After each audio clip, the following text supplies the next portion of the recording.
You make my point. That as long as a white man does it, it's all right. A black man is supposed to have no feelings.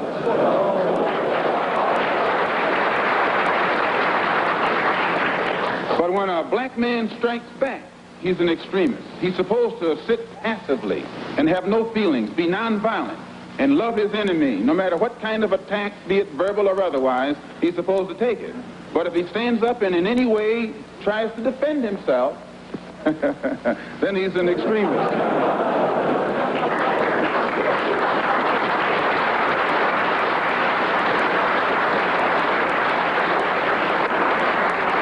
No, I think that the speaker who preceded me is getting exactly what he asked for.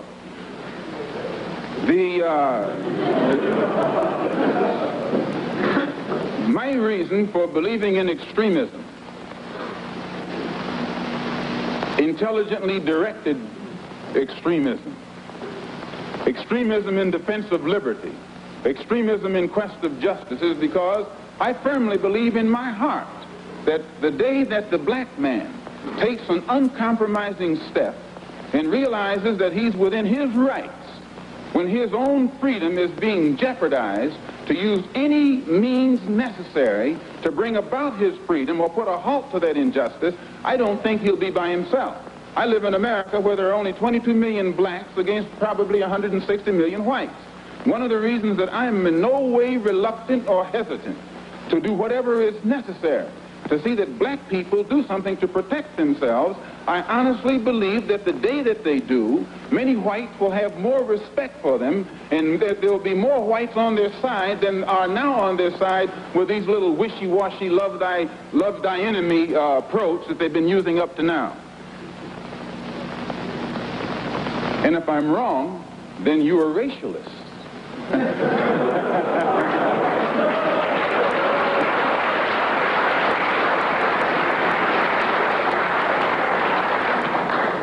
As I said earlier, in my conclusion, I'm a Muslim. I believe in the religion of Islam. I believe in Allah. I believe in Muhammad. I believe in all of the prophets. I believe in fasting, prayer, charity, and that which is incumbent upon a Muslim to fulfill in order to be a Muslim. In April, I was fortunate to make the Hajj to Mecca and went back again in September to try and carry out my religious functions and requirements. But at the same time that I believe in that religion, I have to point out I'm also an American Negro. And I live in a society whose social system is based upon the castration of the black man, whose political system is based on castration of the black man, and whose economy is based upon the castration of the black man. A society which in 1964 has more subtle, deceptive, deceitful methods to make the rest of the world think that it's cleaning up its house, while at the same time the same things are happening to us in 1964 that happened in 1954, 1924, and in 1984. They came up with what they call a civil rights bill in 1964, supposedly to solve our problem, and after the bill was signed, 3 civil rights workers were murdered in cold blood. And the FBI head, Hoover, admits that they know who did it. They've known ever since it happened, and they've done nothing about it. Civil rights bill down the drain. No matter how many bills pass, black people in that country, where I'm from, still our lives are not worth 2 cents. And the government has shown its inability, or either its unwillingness, to do whatever is necessary to protect life and property where the black American is concerned. So my contention is that whenever a people come to the conclusion that the government which they have supported proves itself unwilling or proves itself unable to protect our lives and protect our property because we have the wrong color skin, we are not human beings unless we ourselves band together and do whatever, however, whenever is necessary to see that our lives and our property is protected. And I doubt that any person in here would refuse to do the same thing were he in the same position, or I should say were he in the same condition.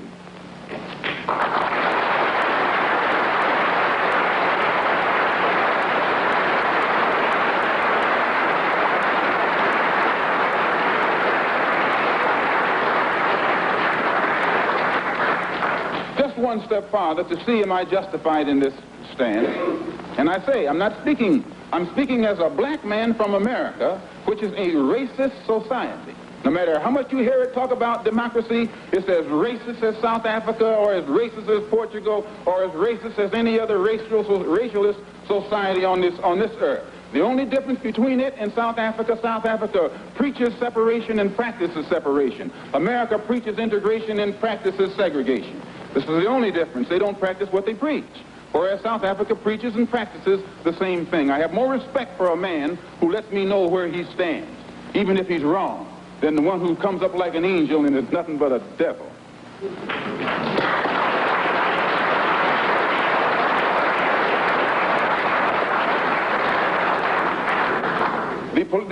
The system of government that America has consists of committees.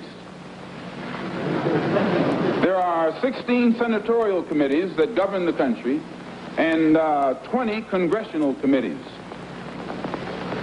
10 of the 16 senatorial committees are in the hands of Southern racialist senators who are racialists.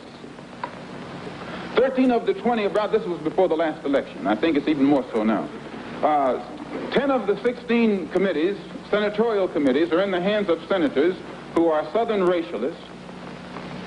13 of the 20 congressional committees were in the hands of Southern congressmen who are racialists, which means out of the 36 committees that govern the foreign and domestic direction of that government, 23 are in the hands of Southern racialists, men who in no way believe in the equality of man, and men who do anything within their power to see that the black man never gets to the same seat or to the same level that they are on. The reason that these men from that area have that type of power is because America has a seniority system. And these who have that seniority have been there longer than anyone else because the black people in the areas where they live can't vote. And it is only because the black man is deprived of his vote that puts these men in positions of power that gives them such influence in the government beyond their actual intellectual or political ability, or even beyond the number of people from the areas that they represent. So we can see in that country that no matter what the federal government professes to be doing, the power of the federal government lies in these committees. And any time a black man or any kind of legislation is proposed to benefit the black man or give the black man his just due, we find that it's locked up in these committees right here. And when they let something through the committee, usually it is so chopped up and fixed up that by the time it becomes law, it's a law that can't be enforced. Well, another example is the Supreme Court desegregation decision that was handed down in 1954. This is a law. And this law, they have not been able to implement this law in New York City or in Boston or in Cleveland or Chicago or the northern cities. And my contention is that any time you have a country, supposedly a democracy, supposedly the land of the free and the home of the brave, and it can't enforce laws, even in the northernmost cosmopolitan and progressive part of it, that will benefit a black man, if those laws can't be enforced or that law can't be enforced, how much heart do you think we will get when they pass some civil rights legislation which only involves more laws? If they can't enforce this law, they'll never enforce those laws. So my contention is that we are faced with a racialistic society, a society in which they are deceitful, deceptive, and the only way we can bring about a change is to talk the kind of language, speak the language that they understand. The racialist never understands a peaceful language. The racialist never understands the nonviolent language. The racialist, he's spoken his language to us for 400 years. We have been the victim of his brutality. We are the ones who face his dogs that tear the flesh from our limbs, only because we want to enforce the Supreme Court decision. We are the ones who have our skulls crushed, not by the Ku Klux Klan, but by policemen, only because we want to enforce what they call the Supreme Court decision. We are the ones upon whom water hoses are turned with pressure so hard that it rips the clothes from our backs. Not men, but the clothes from the backs of women and children. You've seen it yourself. Only because we want to enforce what they call the law. Well, anytime you live in a society supposedly based upon law, and it doesn't enforce its own law because the color of a man's skin happens to be wrong, then I say those people are justified to resort to any means necessary to bring about justice where the government can't give them justice.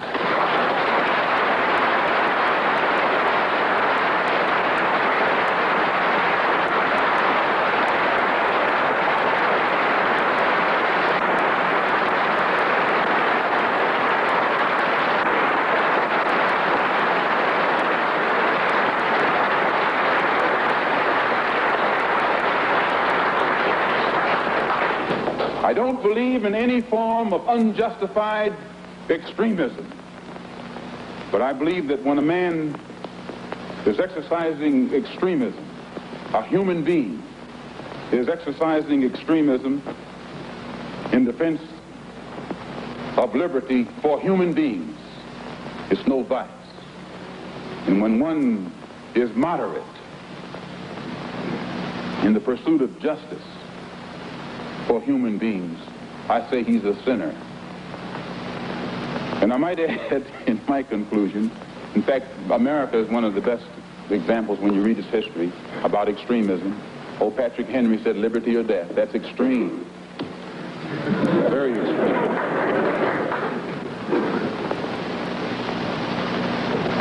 I read once, passingly, about a man named Shakespeare. I only read about him passingly, but I remember one thing he wrote that kind of moved me. He put it in the mouth of Hamlet, I think it was, who said, to be or not to be. He was in doubt about something. Whether it was nobler in the mind of man to suffer the slings and arrows of outrageous fortune, moderation, or to take up arms against the sea of troubles and by opposing, end them. And I go for that. If you take up arms, you'll end it. But if you sit around and wait for the one who's in power to make up his mind that he should end it, you'll be waiting a long time. And in my opinion, the young generation of whites, blacks, browns, whatever else there is, you're living at a time of extremism, a time of revolution, a time when there's got to be a change. People in power have misused it, and now there has to be a change, and a better world has to be built, and the only way it's going to be built is with extreme methods. And I, for one, will join in with anyone, don't care what color you are, as long as you want to change this miserable condition that exists on this earth. Thank you.